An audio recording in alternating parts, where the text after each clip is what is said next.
guys, welcome back again to my channel, and I made a fish soup for today's dish. So let's start cooking.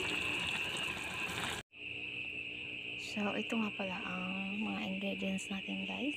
Meron tayong sibuyas, garlic, then luya, kamatis, and then cabbage, lemongrass or tanglad, and then some malunggay leaves, and then ito yung isda na gamitin ko, isdang matambaka. I think we called it matambaka here. So let's start. So maglagay tayo ng olive oil guys. Ayan. Para igisa natin ang ating mga sangkap. Mas gusto ko kasi ganun sa tinola. Gigisa ko muna ang aking mga sibuyas at garlic, and then some ginger and tomatoes. Tsaka gamit din pala tayo ng lemongrass. So unahin natin itong bawang.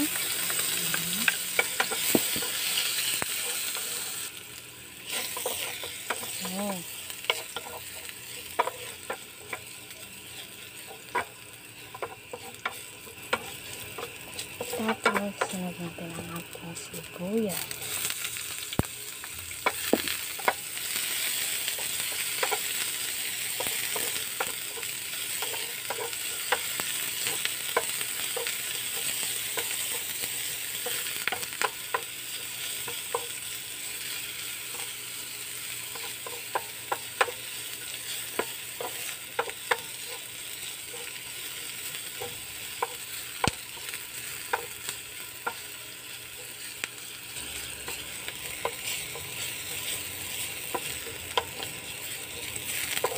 Naamoy ko na ang bango ng sibuyas. So sunod na natin ang ating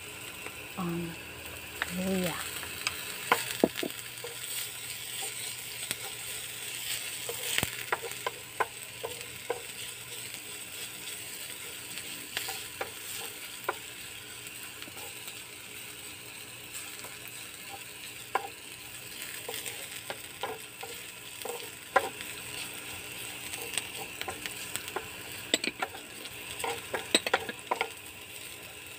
Kaya ngayon, pwede natin isang ang ating, kasi malambot na yung luya. Tsaka naaamoy ko na rin kamatis.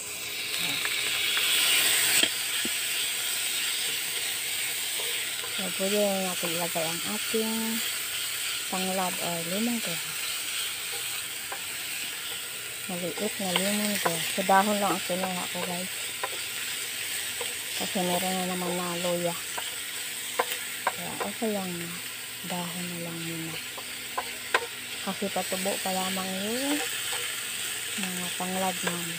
Nagtanim kami ng panibago. Kasi nga nung di pa masyado maulan. Hindi na siya mahina siya tumubo ang mga tanim dati. Yung mga gulay namin. Madaming ang hihingi na mga kapitbahay din. Kaya yun. Tapos pwede natin ilagay ang ating fish. So ayan, ilagay natin ang ating fish. Konti lang naman ang fish. Apat na piraso lang. Ayan. Tapos lagyan natin ng tubig na 2 cups. Ayan. Ayan. Tapos tatakpan natin guys. Tapos antayin natin kumulo siya.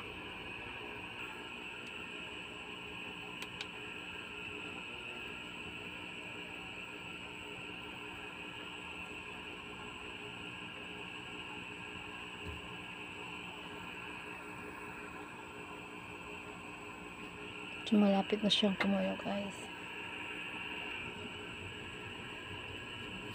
Malapit nang nakulo. Ayan. So, ayan, nakulo na. Antayin natin ng mga 2 minutes. Then, pwede siyang lagyan ng kulay. Pwede natin sunod ang ating leafy vegetables. Ayan. Naamoy ko na guys. Ang bango. Lalo na yung amoy ng tanglad.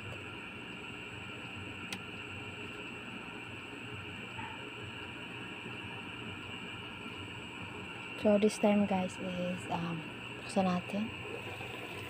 Ayan. Saka maglalagay tayo ng black pepper powder. Of course.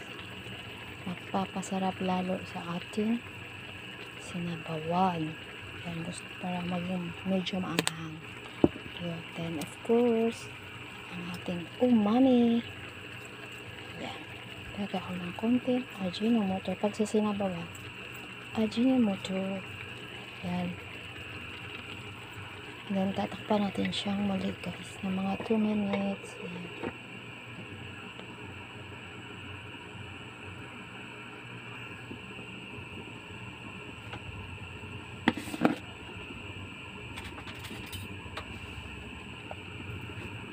Yan. After 2 minutes, buksan natin. Maglagay tayo ng asin.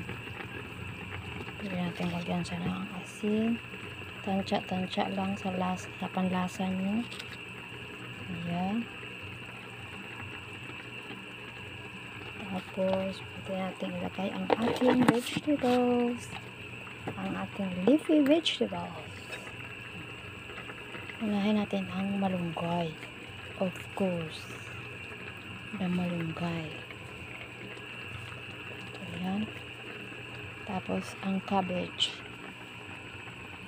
Ayan si cabbage.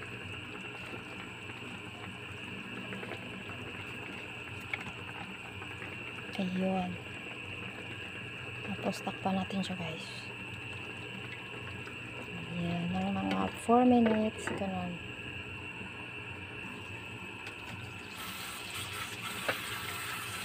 Ayan na guys. Malapit na siyang maluto. Ayan. Pinaibabaw ko pala yung isda guys. Kasi para hindi masyado siya madurog. Kasi luto na naman siya. At ang gulay lang naman talaga ang dapat na maluto pa. So, ayan. Hugas-hugas na tayo ng dahan-dahan. Ito ang nakakaano sa magluluto ka. Kasi ang dami mo nang hugasin pagkatapos. Yun. Pag may niluluto, may hugasin. Yun eh. So, ayan guys. Kulong-kulo na. Then, 4 more minutes. Para well done na ang ating mga leafy vegetables. Tapos, titikman natin yun kung kailangan ba natin magdagdag ng pampalasa. Or is it enough? Or baka matabang. Ayan, buksan natin. Tikman natin. Parang matigas pa ang cabbage. Kulang pa ng mga kulo-kulo ng konti. Ayan. Kasi pag kukulangin ng kulo ang malunggay is mapait siya. Tatakpan natin muli. Tapos titikman ko ang lasa. Medyo okay naman yung timpla. 2 more minutes.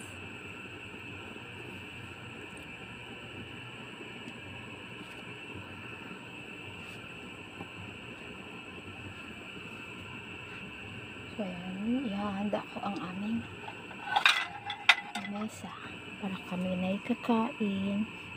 Nagugutom na yung anak ko kanina pa. Kauuwi ko lang.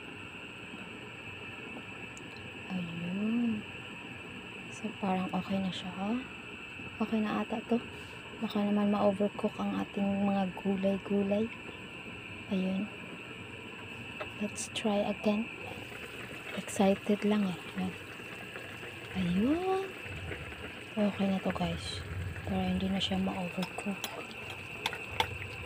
Wow. Bango. Ang bango. Namoy ko. Ang luya at mga luya at siya yung tanglad. Tikman natin ulit. Puro tikim na lang ako. So, ayan. Wait lang. See that? Very delicious.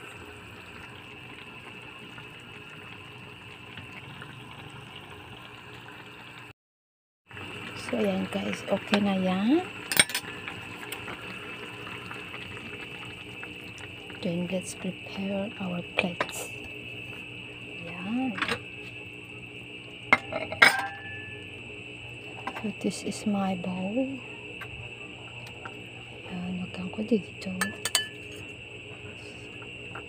So, tigdadalawa kami ng aking anak. Ayan. Dalawa lang naman kami kakain. Ayun. More beaches. Ayan.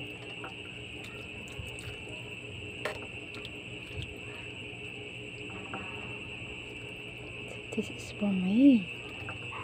Ayan. And for my son. Gosh. It's delicious. There's more extra vegetables.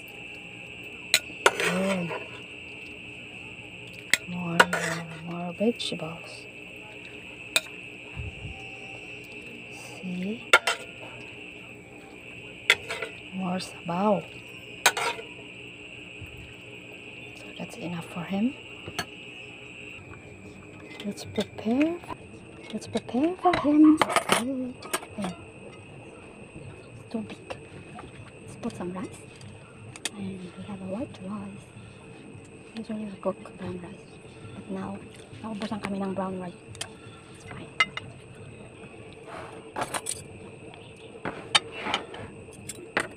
Ayun. Remove this to this plate. Kasi para makita niya kasi malabo ang mata ng anak ko. Ayan. And give this time. So now, I prepare mine. Ayan. So, ito yung rice. So, konti lang naman ang rice ko. Ayan. Ayan. So, half cup. Ang half cup lang allowed sa akin eh. Kasi nga, may daya. Tapos, controlled naman siya. So, ito yung sabaw ko. Okay, kita ko dito. Dahil baka ako'y matinik din. Ayan. So, that's it guys. Ayun, ang aking rice. Tikman ko nga ang sabaw. So, that's it for today guys. Thank you for watching. Till my next upload. Bye!